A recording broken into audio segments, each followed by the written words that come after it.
Jusqu'à 150 admissions par jour. C'est un record qui marque une hausse de près de 20% du taux de passage aux urgences ces dernières semaines.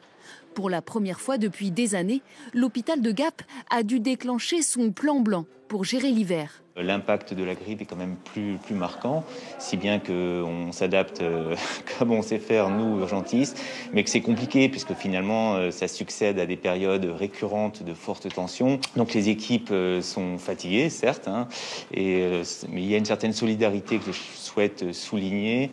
Les soignants rappellent qu'il faut absolument téléphoner au 15 avant de se rendre aux urgences.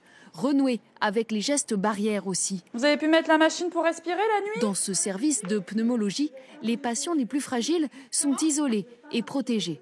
C'est un premier sas avec un évier pour se laver les mains, les gants, les masques et les tabliers. Et après, le patient est derrière cette porte. Ça implique des changements de chambre, ça implique des sorties d'hospitalisation qui sont retardées, des examens qui n'ont pas lieu à cause des infections. Et donc, ça a une surcharge de travail pour les équipes à quelque niveau que ce soit.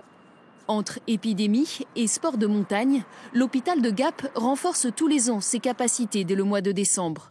Insuffisant cet hiver, il a fallu ouvrir 10 nouveaux lits dans ce service.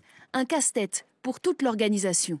Qu'est-ce que ce plan blanc nous a permis de faire ? Ce plan blanc nous permet en effet d'avoir des mesures exceptionnelles, notamment de rappel de personnel, avec de la rémunération adaptée en fait, de façon à ce que le personnel puisse revenir. On se retrouve tous les jours en fait en cellule de crise de façon à ajuster nos capacités, nos organisations, les besoins que l'on en a en fait. La fermeture d'autres services d'urgence dans les environs accentue la pression sur l'hôpital. Concernant la grippe, le pic de l'épidémie devrait être atteint dans une quinzaine de jours.